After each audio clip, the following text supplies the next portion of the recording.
이제 시간이 있습니다. 그걸 두고 이번 주간에 그 두 가지 중요한 그 말씀 시간이 있었어요. 그래서 그 말씀을 여러분에게 좀 전달해 드리겠습니다. 한 말씀을 잡으면 통하게 돼 있어요. 통하면 기도를 부르짖어 기도하고 엄청난 걸 많이 드리고 하는 것보다 훨씬 더 영적인 것은 바르고 빠릅니다. 그래서 말씀이 통하면 사실은 하나님하고 통하는 거예요.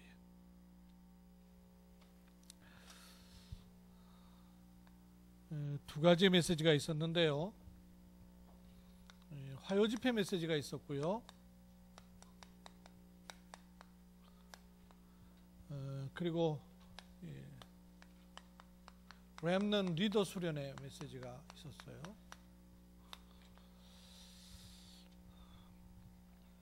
이 화요 집회는 우리가 한 달의 언약으로 잡습니다.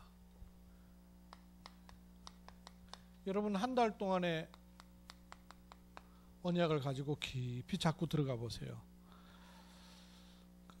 말씀을요 한 주간 묵상하는 거하고 한 달 묵상하는 거하고 달라요. 또 한 달 말씀이 묵상이 되면 그 다음 달 연결돼요. 그런 그 성경과 설교가 연결된다는 게 아니라 눈에 보이지 않는 하나님이 우리를 인도하시는 방법이 말씀이에요. 그래서 말씀으로 우리를 인도하고 계시는 것을 민감하게 알 수 있다는 것이죠. 그래서 이 한 달 언약으로 좀 붙잡는 것이 아주 필요하고 중요하겠습니다. 앞에 한 몇 달 동안 되어지는 전도는 어떤 것인가 하는 것에 관한 말씀들이 계속 나오고 있었거든요. 그런 중에 이제 여름에 세계 렘넌트 대회가 있기 때문에 세계 렘넌트 대회를 앞두고 이제 한 달 언약을 말씀으로 우리가 좀 받은 것 같아요. 첫 번째 말씀에 이런 말씀이 있었습니다. 이 렘넌트라는 말인데요. 혹시 듣긴 많이 들으나 생소한 분도 있을 수 있죠. 이 렘넌트라는 의미는 성경에 많이 있는데 지금 우리가 말하는 것은 제일 중요하게는 복음, 즉 그리스도의 렘넌트예요. 그리고 지금 우리가 통칭하는 것은 우리의 후대들을 말하는 거예요. 성경에도 복음이 회복됐다가도 후대가 복음 잃어버리면 멸망이 찾아오고 고통이 찾아왔어요. 그래서 하나님의 일은 복음이 회복됨과 동시에 렘넌트가 일어나야 돼요. 그래야지 복음이 시대를 넘어서 대를 넘어서 변질되지 않고 계속 갈 수 있기 때문에. 그래서 지금 렘넌트라 하면 우리 후대를 말합니다. 그럼 여기 시집 장가 안 가고 우리 선생님도 아직 결혼 안 하셨죠? 또 기백이네는 아직 아이는 없고 더군다나 민준이도 와 있는데 민준이 같은 경우는 이제 당사자고 렘넌트. 또 시간 지나면 다 렘넌트에게 또 언약을 전달해야 될 꼭 내 자식만이 렘넌트 아니거든요. 우리의 후대를 말하는 것이죠. 자녀가 하나도 없는데도 불구하고 6억 후대를 자녀로 삼는 그런 아주 귀한 믿음의 사람들도 있거든요. 그러니까 이 후대 언약이에요. 그래서 우리 렘넌트 앞에 하나님 먼저 우리를 부르셨으니 렘넌트를 위해 빨리 가지고 있어야 될 먼저 가질 것이 뭐냐 하는 거예요. 하나님께서 우리를 부르신 것은 나를 구원하고 우리 가족을 구원하시는 것도 맞지만 우리와 우리 후대까지도 말씀으로 이어질 수 있도록 앞서 세운 거고 앞서 부르신 거거든요.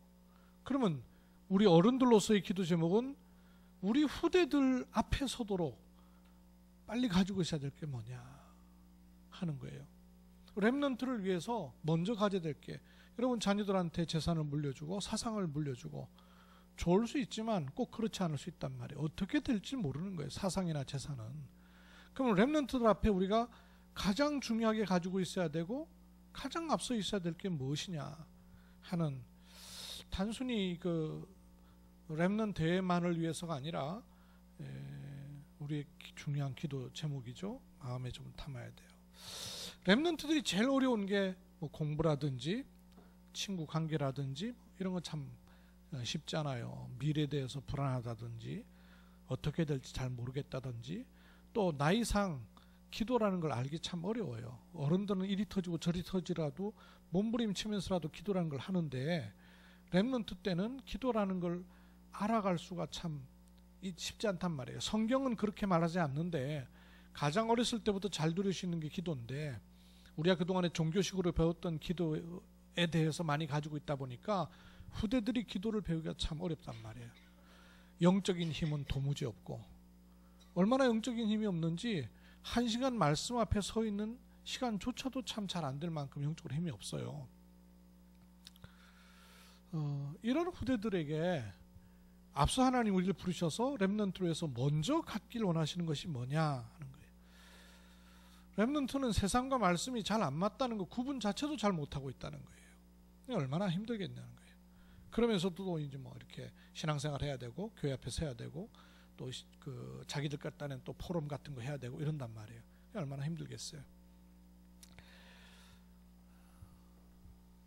그래서 렘넌트들은 자신은 어렵다고 하지만 하나님께서는 렘넌트를 두고 준비하신 것이 굉장히 많이 있다는 거예요. 어려워하는 본인과 상관없이 하나님의 준비하심은 크고 많단 말이에요. 렘넌트가 메시지를 몰라서 문제가 일어나는 게 아니라는 거예요. 또 복음도 알아야 되지만 복음보다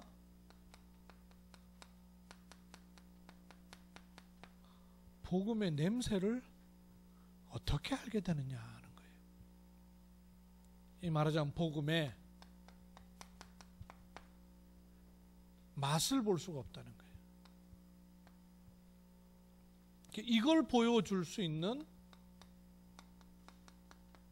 모델이 필요하다는 거예요. 하나님 우리를 먼저 부르신 것은 내가 뭐 생활을 잘해서 내가 렘넌트 앞에서 멋지게 살아서 모델 되겠다는 게 아니라 하나님의 계획과 방향이 뭔가를 알기만 해도 하나님 그런 은혜를 능히 주실 수 있는 분이에요.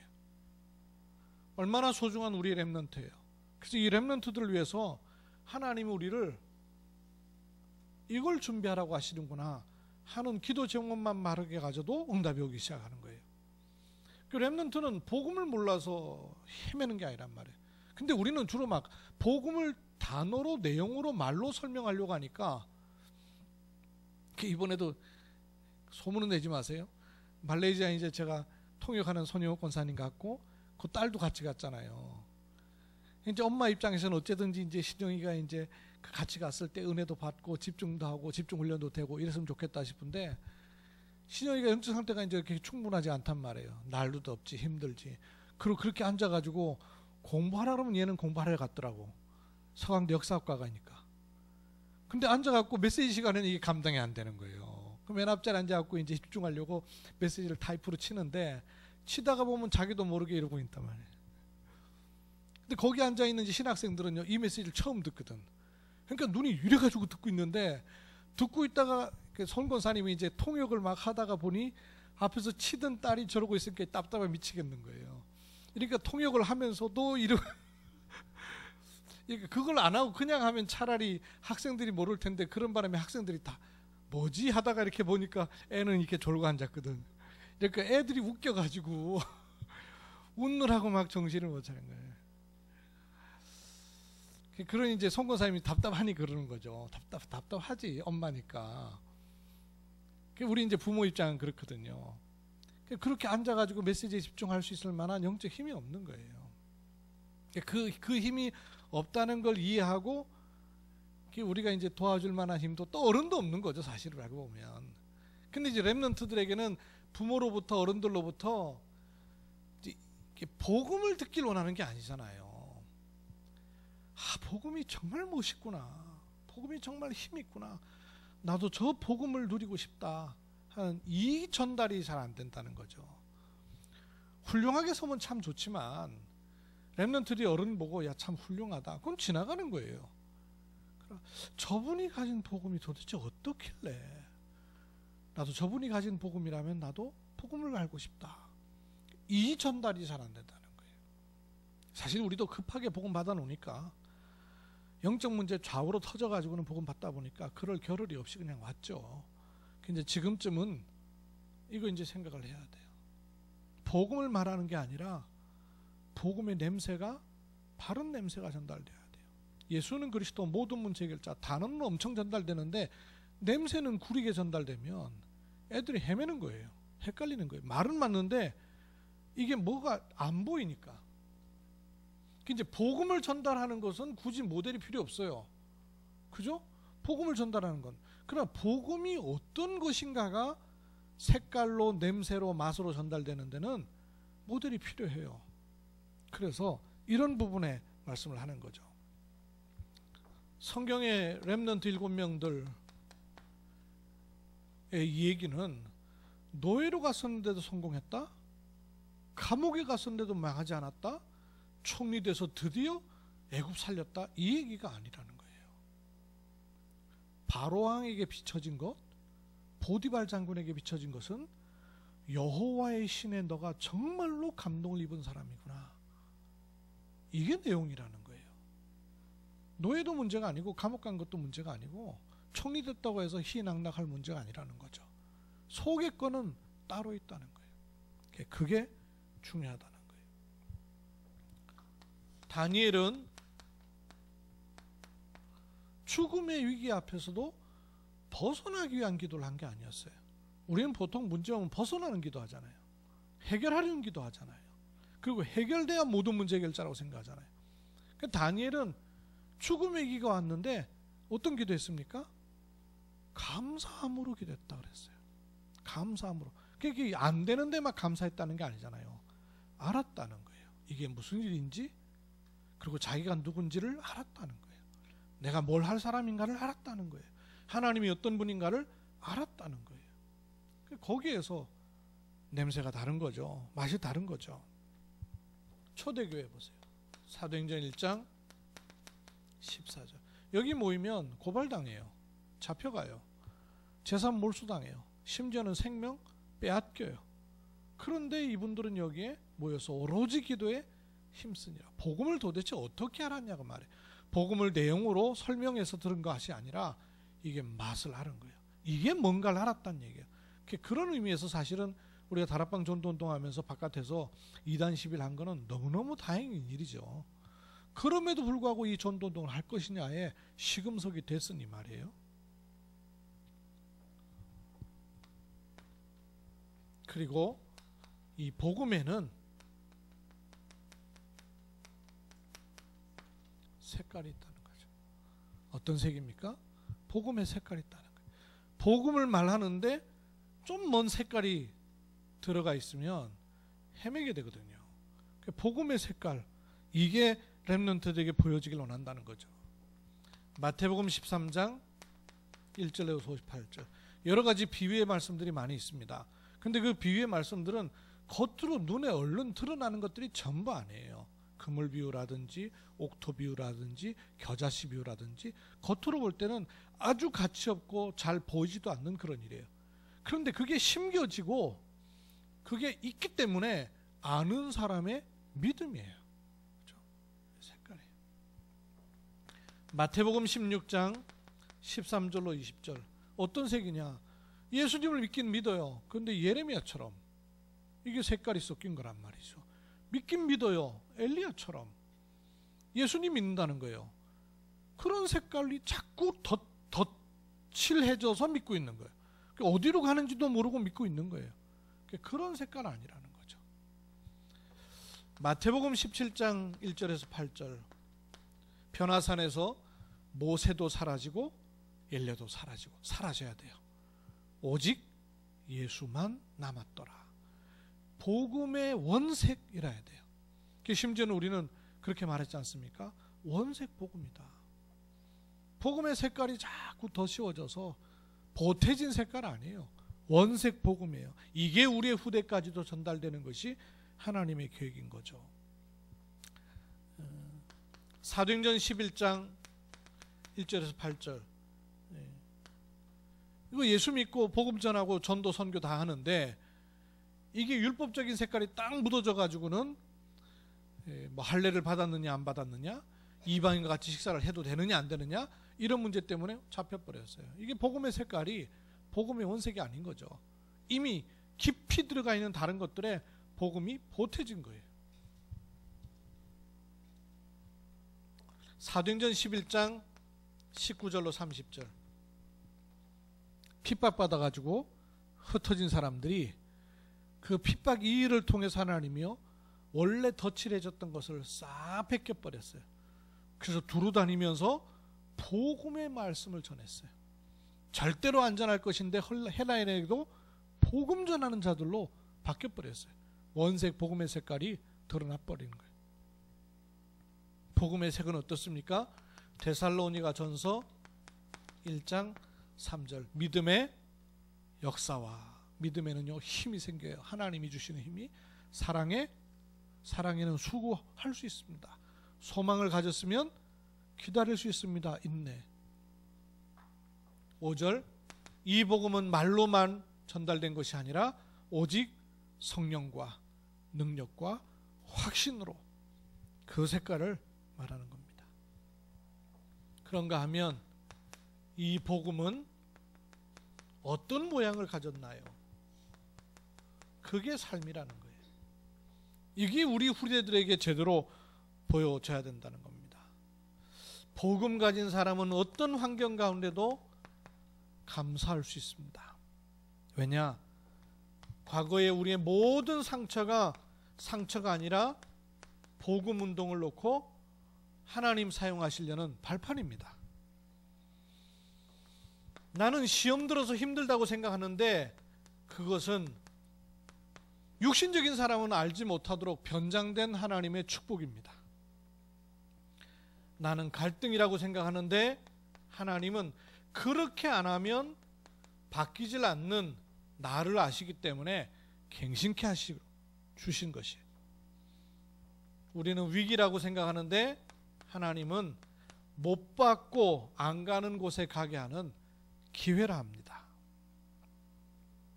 요 세 가지가 되면 복음의 맛, 복음의 색깔, 복음의 모양을 알게 되면 처음에는 모델이 좀 필요한 것 같으나 렘넌트의 결론에는 모델이 필요 있을까요? 없다 그랬어요. 왜냐? 어디든 가야 되기 때문에. 그리고 언제든지 살려야 되기 때문에. 그리고 무엇이든지 렘넌트에게는 불가능한 것이었기 때문에 모델이 따로 없다 그랬어요. 하나님의 성령께서 우리 렘넌트와 함께 하셔서 응답하실 것이기 때문에 우리 복음을 조금 미리 가진 우리가 이런 자세만 가져도, 이런 기도만 속에 있어도 하나님은 응답하실 줄로 믿습니다. 렘넌트를 위해서 먼저 가질 것. 두 번째는요, 렘넌트들에게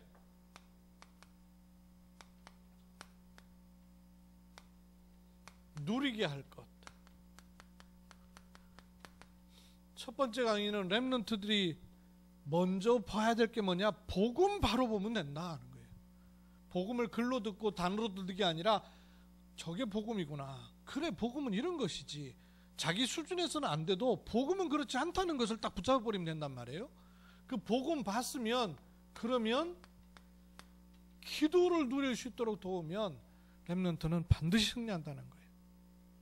렘넌트가 기도를 누릴 수 있도록. 이걸 모르고 성공하면 성취감은 있을지 모르지만 하나님의 은혜는 알 수 없다는 거예요.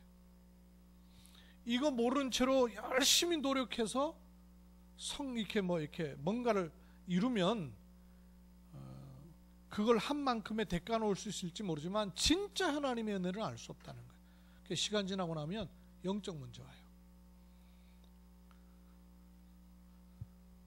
참 이상하죠. 우리나라에 왜 그 영향력 입히는 정치인들이 극단적인 선택을 자꾸 하는지 이 배경에 완전히 사단이 있는 겁니다. 우리나라 청소년들의 자살률이 얼마나 높은데요. 근데 이상하죠? 자살하면 다 덮여버려요. 그리고 엄청나게 좋은 손으로 다 미화돼 버려요. 그 유목사님도 그 얘기 하시더만요. 어떤 의미에서 자살하는 사람은 인간 취급 안 해야 된다, 그런 얘기 했어요. 아무리 잘못해도요, 자살하고 나면 고인이라 그러면서 다 미화시켜버려요. 다 덮여버려요. 자살만큼 자기가 주인 되는 게 얼마나 보여지는 건데요. 그럼 청소년들 그 보고 아무리 문제 있어도 그냥 죽어버리면 끝난다, 마치 컴퓨터 세팅 다시 하듯이. 청소년들한테는요, 컴퓨터 계속 하다가 안 되면요, 꺼버리면 돼요. 인생 그렇게 만든다니까요. 그래서 언론에서, 어느 언론에서도 자살한 것이 청소년들에게 얼마나, 그 영향력 있는 사람들이 자살하는 것이 청소년들한테 얼마나 영향을 입힐 것인가에 대해서는 아무도 말하지 않아요. 여당이고 야당이고 다 그분이 해놓은 것들 치하하느라고 정신이 없어요.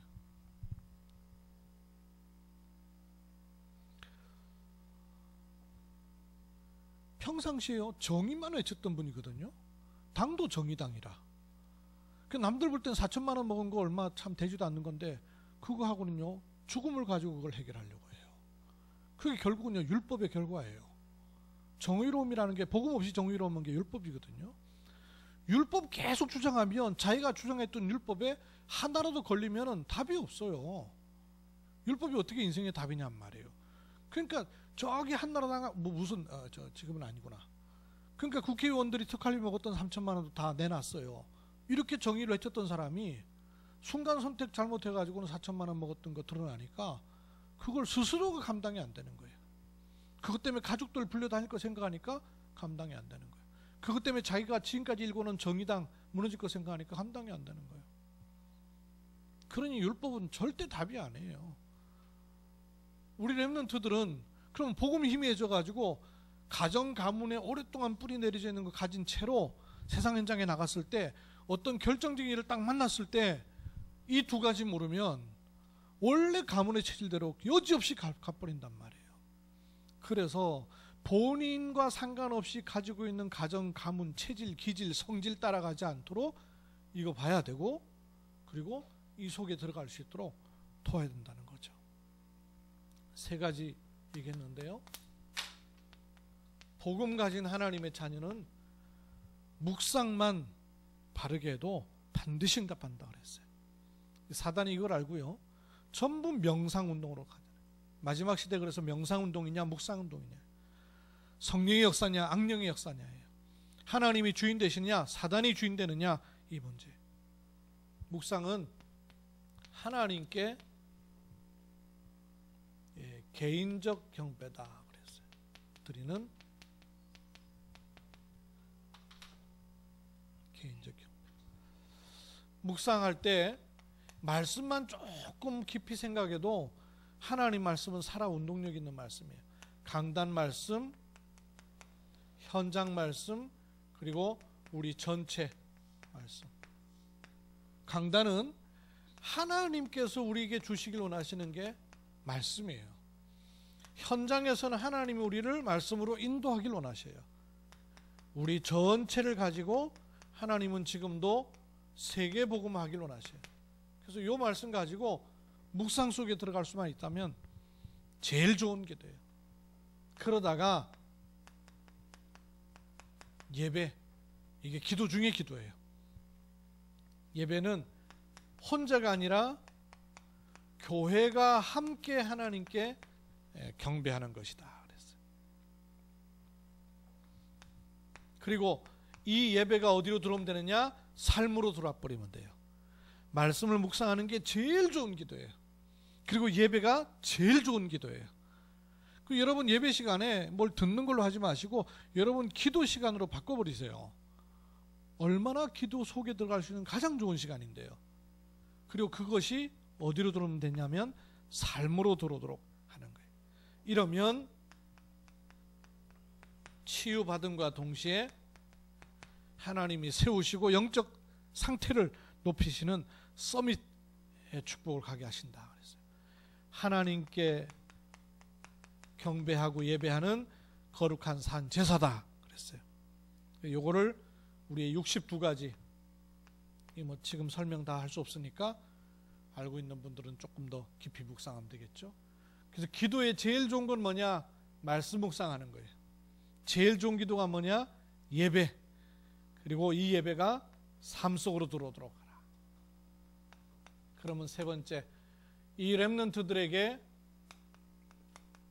하나님이 너와 함께 하신다 하는 것을 삶으로 할 수 있도록 돕는 게 세 번째라 그랬습니다. 그래서 삶의 첫 번째, 우선순위를 바꾸라 그랬어요.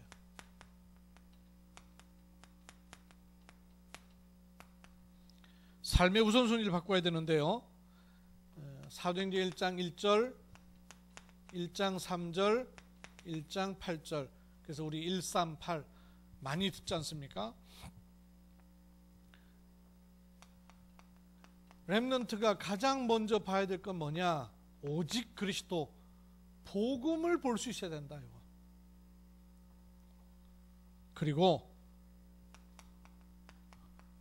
가는 곳마다 렘넌트는 찾아야 될 것, 하나님 나라, 그리고 먼저 누릴 것, 오직 성령. 이렇게 우선순위를 바꾸면 두 번째, 하나님께서 원하시는, 하나님 허락하시는 시간표가 나온다 그랬어요. 하나님의 시간 24, 거기에 성령 역사하시는 25. 그러면 복음은, 나는 영원하지 않은데 복음은 영원해요. 또 복음 전해놓은 사람은 영원해요. 영원한 축복으로 간다. 하나님의 시간표. 세 번째, 이걸 두고 하나님은 우리에게 어떤 방법을 주셨느냐? 이것저것 다양한 게 아닙니다. 오직을 찾으면 된다 그랬어요. 세상에는 오직 없잖아요. 오직을 찾으면 하나님이 주신 유일성으로, 그리고 재창조로 가신다. 화요집회 메시지. 리더 수련의 메시지는 세상 리더가 아니라 우리는 복음 리더다 그랬어요. 복음 리더는 세 가지를 가져야 되는데, 복음 리더는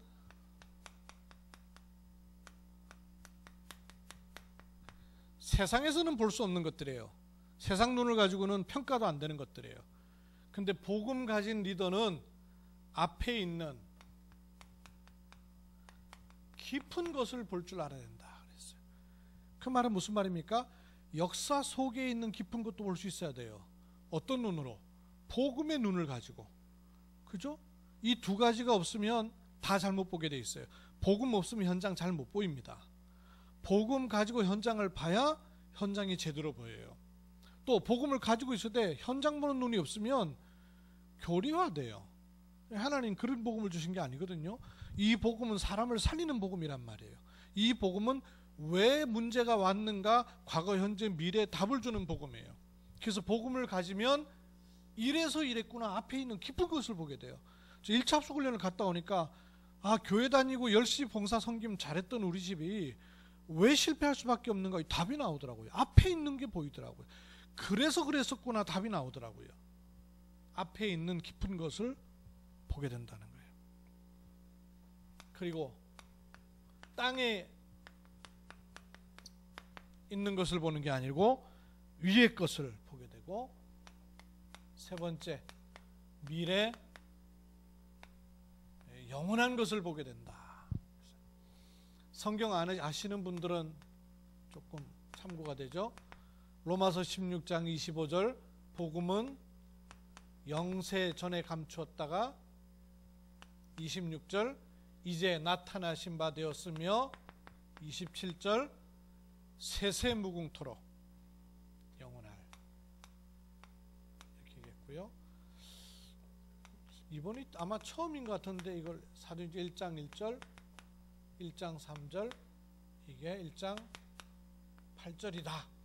그렇게 연결해서 표현하셨어요. 세상적으로는요, 리더를 뭐 이끌어가는 사람, 함께 가는 사람 이렇게 얘기합니다. 그러나 복음 리더는 요 세 가지를 볼 수 있어야 돼요. 그러니까 지금 있는 것 보고 속으면 안 돼요. 앞에 있는 깊은 것을 볼 수 있어야 된다 그랬어요. 그리고 땅에 있는 것과 코박고 사는 게 아니라 위의 것을 볼 수 있어야 된다 그랬어요. 그리고 과거에 매여서 상처 있거나 오늘을 허우적거리는 게 아니라 미래를 보고 오늘을 볼 수 있다는 것입니다. 세 가지 말씀을 주셨어요. 여러분, 세상에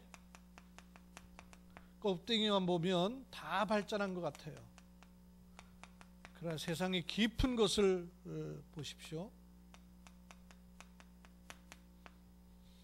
모든 강대국은 다 실패했어요. 왜 그렇죠? 거짓 성공이었기 때문에. 여러분도 한번 읽어보세요. 저도 앞에 조금 읽었는데 굉장히 재미있는 책이더라고요. 패권의 비밀이라는 책이 있는데요. 역사 속에 패권 국가가 남아있는 게 하나도 없어요. 거짓 성공이기 때문에. 근데 하나님의 자녀로 선택받은 이스라엘 백성은 하나님의 자녀로 선택받았는데 7번이나 재앙을 받았어요. 이스라엘이. 7번 재앙의 이스라엘. 왜 그래요? 하나님은 복음 주셨는데 종교로 바꿔버려서 그래요. 복음 못 깨달아서. 세상은 겉으로 볼 때는 화려한 것처럼 보이지만 깊은 문제를 갖고 있어요. 어떤 문제를 갖고 있습니까? 좋아 보이는데 전부 사실은 사단이 파놓은 함정, 틀, 올무. 알고 보면 성공했는데 성공한 것처럼 보이니까 얼마나 좋아 보여요. 화롭고. 그런데 함정, 틀, 올무가 된다는 것. 원래 인간은 육신적인 존재가 아닙니다. 영적 존재예요. 영적 존재인 인간이 하나님을 대적하고 쫓겨난 사단에게 메인바 될 수밖에 없는 구조 속에 태어나고 살고 성공하고. 요 사단이 이걸 알지 못하도록 뭘로 바꿔놨냐면 문화로 다 바꿔놓은 거예요. 그런데 하나님 아닌 전부 우상을 섬기도록 나라마다 지역마다 가문마다. 그리고 이게 눈에 보이지 않는, 알고 보면요, 멸망 문화로 갈 수밖에 없는 구조를 만들었어요. 전부 세상의 성공은 나 중심, 네피림, 바벨탑이 되는 거예요. 이런 속에서 하나님은 우리에게 뭘 알리셨냐면 복음의 눈을 뜬 사람은 결론을 알고 있는 사람이다 그랬어요. 우리는 결론을 알고 있습니다. 어떻게 해요? 새 절기. 이스라엘 백성에게 새 절기 지키라는 건 절기를 지키라는 게 아니에요. 시작부터 끝이 하나님의 손에 있다고 말해요. 유월절, 오순절, 수장절. 유월절 절대 해방 못 받았어요. 그런데 피 바른 날 건전에 해방하셨어요. 광야 어떻게 갈지도 모른다고 생각했는데요, 인도하셨어요. 얼마나 응답받았는지 창고에 쌓아둘 만큼 인도하셨어요. 종국의 승리까지 있는 거죠. 성경에 세 사건 뭘까요? 갈보리 사건, 감남산 사건, 마가다락방 사건, 138 말하는 거죠. 우리는 결론을 가지고 있습니다.